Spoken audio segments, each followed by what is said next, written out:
Le Lab Citoyen rassemble jusqu'au 9 juillet à Paris 60 jeunes francophones venus du monde entier autour du thème éducation et droits de l'homme. Parmi ces jeunes francophones, la colombienne Ayrline Pérez Carrascal. Bonsoir, soyez la bienvenue sur TV5 Monde. Vous êtes la professeure de langues étrangères et des humanités. Vous avez aussi fondé l'organisation sociale Untu Raíces, on va en parler. Alors d'abord, dites-nous comment se passe pour vous cet événement, le Lab Citoyen, depuis que vous y participez il y a quelques jours. Merci beaucoup. Bonjour à tous. Bien sûr, l'Acte citoyen a changé beaucoup la vie de tous les leaders qui sont ici à Paris maintenant. C'est l'opportunité d'élever la voix. C'est l'opportunité aussi de rencontrer avec personnes qui ont les mêmes rêves de transformation sociale. L'Institut français, l'Acte citoyen ont fait un bon travail. Je viens d'arriver, j'étais à la OCDE. Et bien sûr, pour moi, c'était une super expérience. L'OCDE, c'est l'Organisation pour la coopération et le développement économique. Exactement. Vous avez parlé de quoi, au juste? Ok, j'avais parlé un peu de l'organisation Untu Raíces. Et aussi, on avait fait un projet de travail ensemble avec les autres leaders. J'avais parlé de l'organisation. Ils ont m'aidé beaucoup d'idées, de stratégies pour développer des projets sociaux avec les femmes afrodescendantes de Cartagena de Indias. Avec Carthagène, une ville de Colombie. Carthagène. Envers les femmes donc afro-américaines de Carthagène, pour les aider dans quel domaine? À accéder au monde du travail, par exemple? Ok, c'est super intéressant la question. Parler de Carthagène, c'est parler de l'histoire d'esclavage. C'est parler aussi des inégalités sociales et des inégalités raciales. Et pour cette raison, moi, Ayrline Pérez, je suis née dans la périphérie de Cartagena de Indias. Ouais. Je suis née dans un quartier populaire. Et grâce à l'éducation, grâce à l'académie, j'ai pu m'émanciper un peu et aussi d'avoir de la conscience historique et critique. Et pour cette raison, je pense qu'il y a un rôle.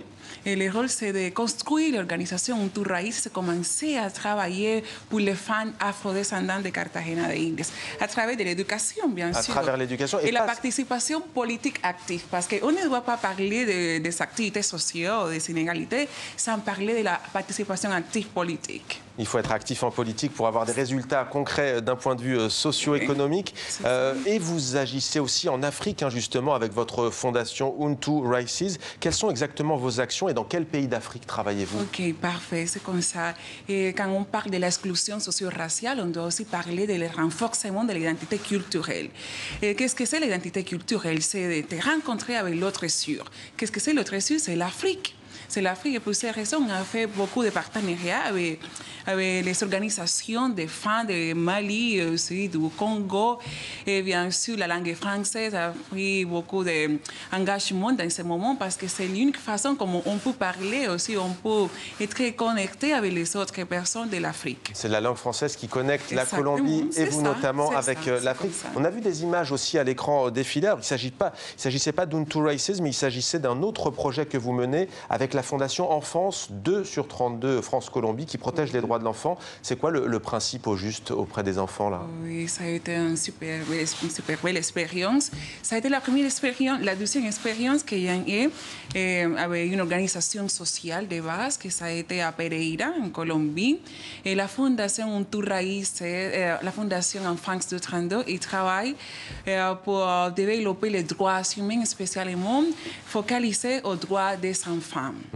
Alors, ce qui est intéressant, c'est qu'il y a des enfants qui construisent la paix avec d'anciens FARC, d'anciens guérilleros et d'anciens paramilitaires. C'est très symbolique, ça, dans un pays comme la Colombie. Tout à fait, tout à fait. Nous sommes maintenant dans un processus de paix.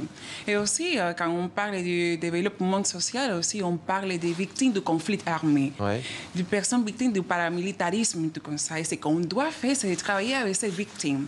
Et ça, c'est ce qu'on fait.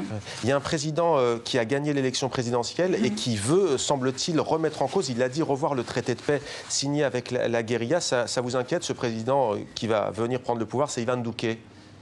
Est-ce que vous êtes inquiète de l'avenir de l'accord de paix? Tout à fait, tout à fait, tout à fait, parce que je suis une femme activiste et je parle aussi au nom des leaders, je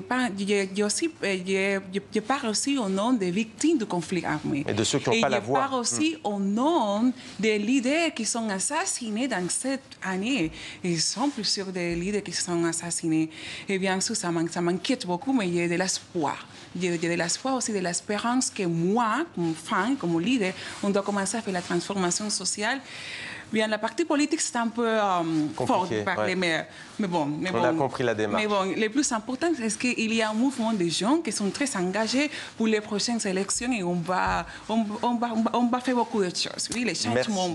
Merci beaucoup, Ayrine Pérez Carrascal, d'avoir répondu à nos questions sur TV5 Monde. Merci à vous.